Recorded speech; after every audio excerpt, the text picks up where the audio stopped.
Hello, people of God on today. Listen, I'm praying that all is well with you and yours as usual, and that we are being intentional about being the people, the woman, the man, the child of God that He has called us to be. And as you know, we are living in some evil and some rough times.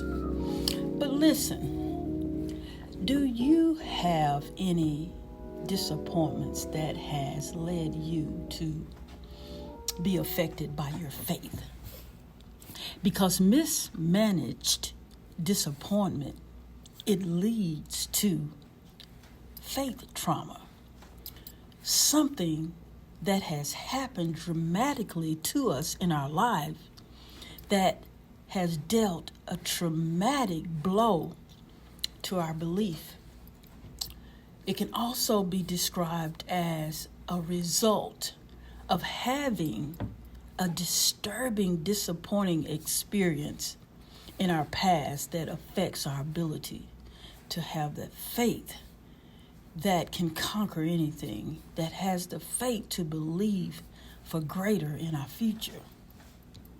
Have you been through some things in a season when you're believing for something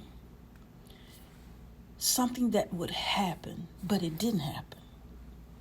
Or have you thought about the times that you have released your faith? Have you thought about some times that you've hoped for some things? Have you thought about some times that you expected some things, but it didn't come to pass?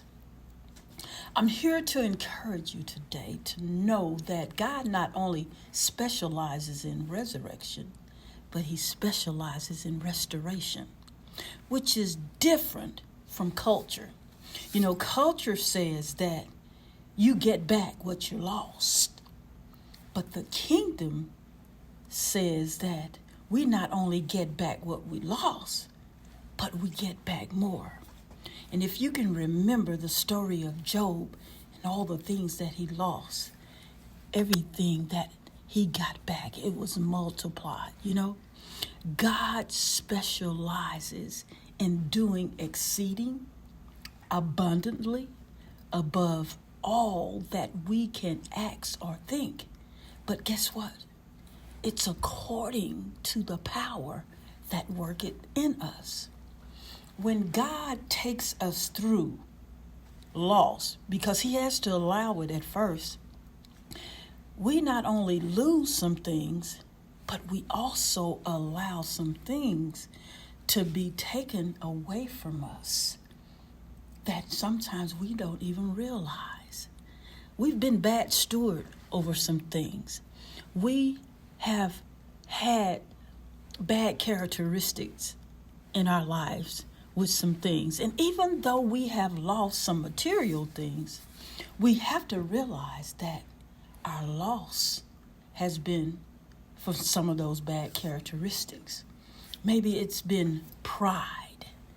Maybe it's been arrogance. Maybe we lost some greed along the way.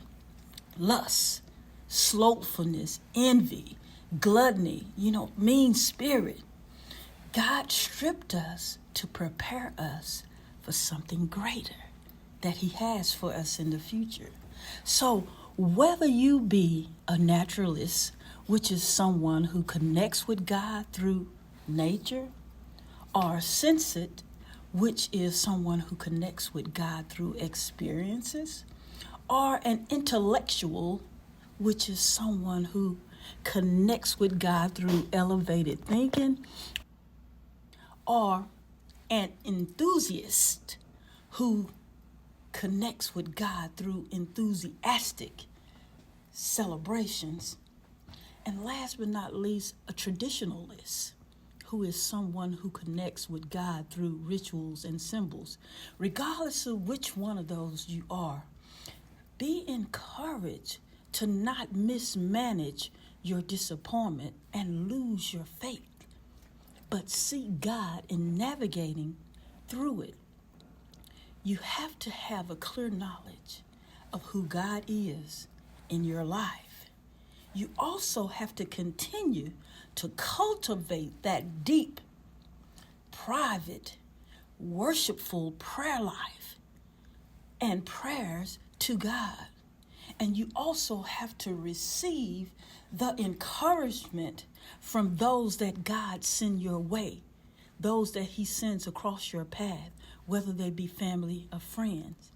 You have to know that God won't leave you out here alone, and he will come through, not too early and not too late, but right on time. That's the kind of God that we serve. And I leave with you today this scripture, or these scriptures, Psalm 27:13 through 14. I will remain confident of this, that I will see the goodness of the Lord in the land of the living. Wait for the Lord, be strong and take heart, and wait, again I say, for the Lord. That's the NIV version. Saints, thank you for listening. Be blessed and have a great and wonderful day.